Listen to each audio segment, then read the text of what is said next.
Hello, it's autumn. Today I wanted to talk about getting out of survival mode. Probably something that a lot of us are experiencing, especially in this economy, and it's just like, damn, no one can catch a break. It doesn't matter what you do, no one can catch a break. So I just feel like it's a mentality, and it's a mentality that I'm adopting. So yeah, let's talk about it. So for me, I feel like I've been in survival mode probably all my life, but as a kid I was very unaware of like what was actually going on with my life because I was a kid. So I'm not going to count that. But I will say from my early adulthood into right now, yeah, I have been in survival mode, and it literally has caused me depression, like actual depression. Like head under the covers, like I don't want to get up, like I'm hiding from the world, like type of depression, because it's just, obviously it's fucking stressful if you're always feeling like you have to fight for your life, you know what I'm saying? And I feel like I've been in that mode.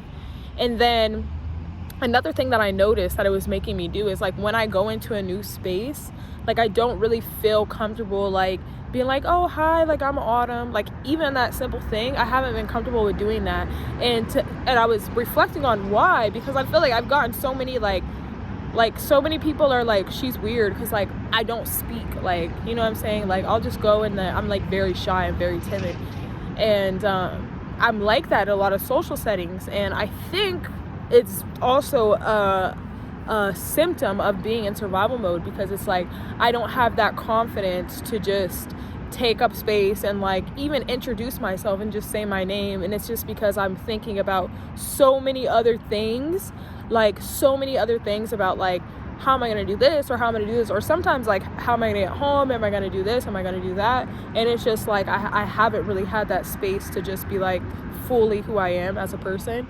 And it's a mental thing, and I'm literally growing out of it like as we speak. Like this 25 into 26 era is definitely something serious, because like what, like that's such a major thing to be letting go of, especially like generationally, and like the things that my family, my bloodline that are like in my genes that I've been through are like also just crazy, you know what I'm saying? A lot of young women having children, and then they're not ready to be like parents because their parents, it's just like a lot of that.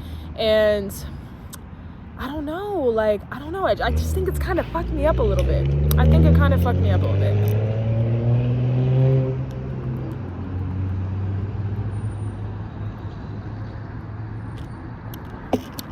But how I'm doing this, getting out of survival mode, how I'm doing it is by stopping worrying so much, breathing, and realizing that I have options, because I have options.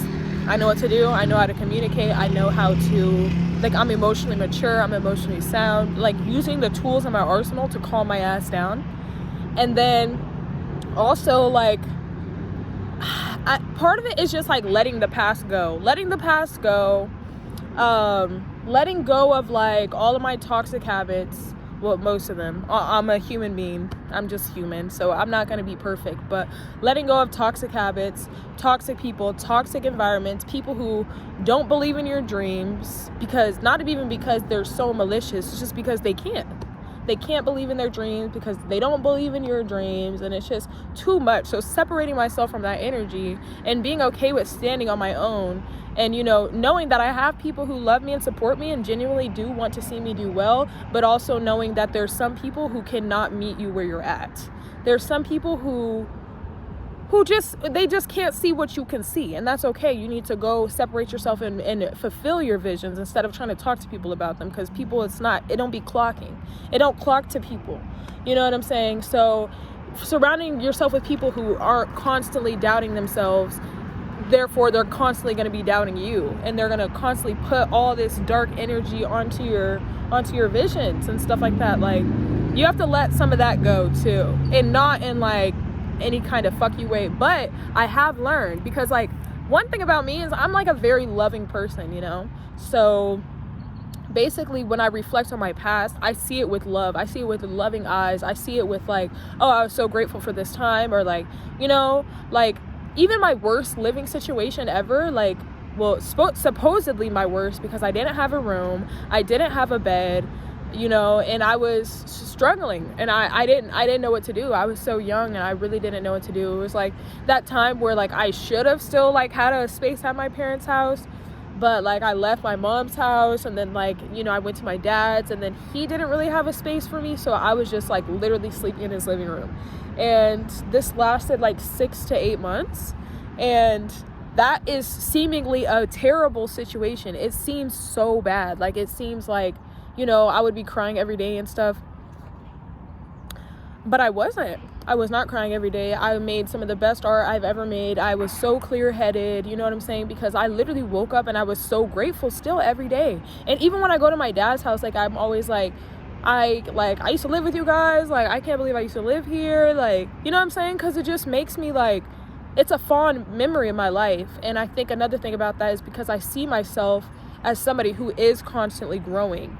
So yeah, I look at my past and I don't have like, it's not so negative to me, even if the experiences have been negative, because I was present enough to try to turn them into positive experiences, to alchemize, you know, and to turn them into something that is good, turn them into art, turn them into, okay, well, maybe since, you know, I'm sleeping in your living room, like, I can travel, like, I have no responsibilities, like, I'm gonna get on a plane and I'm gonna go to the beach, and actually going and experiencing life. And yeah, and that was before, you know, life got a little bit crazier than it is now, and before I took on so many responsibilities, and before I actually found out what I wanted to do with like my career. Like, I always knew, but now it's just like more practical planning and stuff like that. So all that to say that I'm climbing my way out of survival mode. I feel like I'm almost there, because it's a mental thing, right? And I'm excited about it, and something tells me like I don't need to just hold it all inside, because like I love isolating myself. I love not talking to anybody. I love just being in my own bubble. And now I have a cat, and like it makes it even better, because it's just like I'm just here with my cat, like, bro, I don't know what's going on. And as much as I love that, and I will always like cherish that energy, I know that I need to share, and sharing with who, what, how, whatever, I haven't quite figured that out. So I'm just gonna post this video, and if you liked it, great. I like watching videos like this, so if you liked it, that's wonderful. And yeah, I hope we can all get out of survival mode together, because we are all too amazing to just be in a struggle mindset. So flip your mindset. Don't be a victim in here, be a victor. It's easier said than done. I'm not trying to be harsh, but we can do it. Come on, get real.